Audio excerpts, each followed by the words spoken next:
Selamat pagi teman-teman. Perkenalkan, nama saya Yuliana Sulastri, kelas 2024H, mata kuliah Psikologi Belajar dan Pembelajaran. Baik, pada kesempatan kali ini saya akan mengkaji salah satu teori, yaitu teori behavioristik. Jadi, teori behavioristik itu adalah suatu teori pembelajaran yang menekankan bahwa perilaku manusia dapat dipelajari dan diubah melalui pengalaman dan interaksi dengan lingkungan. Adapun beberapa penjelasan terkait prinsip-prinsip utama teori behavioristik. Yang pertama yaitu teori behavioristik menekankan bahwa perilaku manusia dapat diamati dan diukur secara objektif.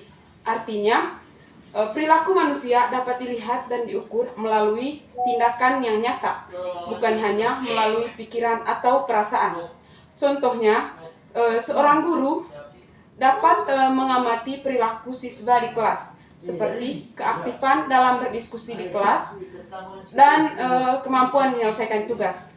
Yang berikut, teori behavioristik menekankan bahwa pembelajaran terjadi melalui pengalaman dan interaksi dengan lingkungan. Artinya, siswa belajar melalui pengalaman langsung dan interaksi dengan lingkungan sekitarnya. Yang berikut, teori behavioristik menekankan bahwa perilaku manusia dapat diubah melalui proses pembelajaran dan pengalaman. Artinya, perilaku yang tidak diinginkan dapat diubah menjadi perilaku yang diinginkan melalui proses pembelajaran yang tepat. Contohnya, seorang siswa yang memiliki perilaku mengganggu di kelas dapat diubah menjadi perilaku yang positif melalui proses pembelajaran dan pengalaman yang tepat tentunya.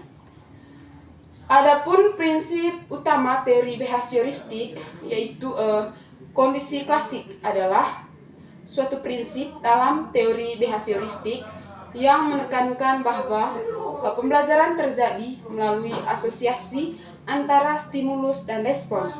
Artinya, siswa dapat belajar melalui asosiasi stimulus yang netral dengan stimulus yang tidak netral. Contohnya, seorang siswa dapat belajar untuk mengasosiasikan suara bel dengan waktu istirahat. Yang berikut, kondisi operan adalah suatu prinsip dalam teori behavioristik yang menekankan bahwa pembelajaran terjadi melalui konsekuensi dan perilaku.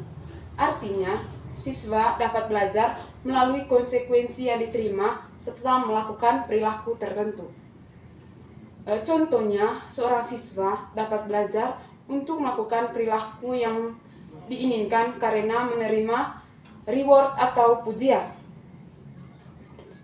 Sebagai seorang guru,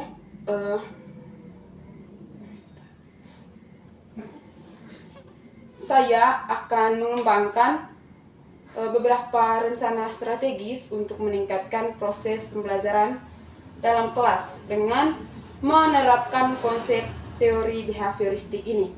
Adapun rencana yang akan saya lakukan ketika nanti saya menjadi seorang guru, yakni yang pertama, menggunakan sistem reward. Saya akan menggunakan sistem reward untuk meningkatkan motivasi siswa dan mengurangi perilaku yang tidak diinginkan. Contoh konkret pelaksanaannya, saya akan memberikan reward berupa pujian atau hadiah kepada siswa yang menunjukkan perilaku yang diinginkan. Yang kedua, menggunakan pengulangan dan praktik. Saya akan menggunakan pengulangan dan praktik untuk meningkatkan keterampilan siswa dalam melakukan tugas-tugas tertentu. Contohnya, saya akan memberikan siswa kesempatan untuk melakukan tugas-tugas yang relevan atau sesuai dengan materi pembelajaran secara berulang-ulang dan memberikan feedback yang konstruktif untuk meningkatkan keterampilan mereka. Lalu, bagaimana menghadapi berbagai jenis karakter siswa?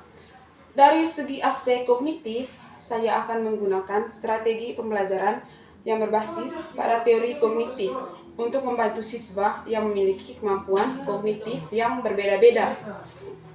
Contoh konkret pelaksanaannya, saya akan menggunakan teknik pembelajaran yang berbeda-beda untuk membantu siswa yang memiliki kemampuan kognitif yang berbeda-beda. Dari segi aspek afektifnya, saya akan menggunakan strategi pembelajaran yang berbasis pada teori humanistik untuk membantu siswa yang memiliki kebutuhan dan motivasi yang unik. Contoh konkret pelaksanaannya, saya akan memberikan kesempatan kepada siswa untuk memilih topik pembelajaran yang relevan atau sesuai dengan minat mereka. Yang berikut dari segi aspek psikomotoriknya, saya akan menggunakan strategi pembelajaran yang berbasis pada teori behavioristik ini untuk membantu siswa yang memiliki kemampuan psikomotorik yang berbeda-beda.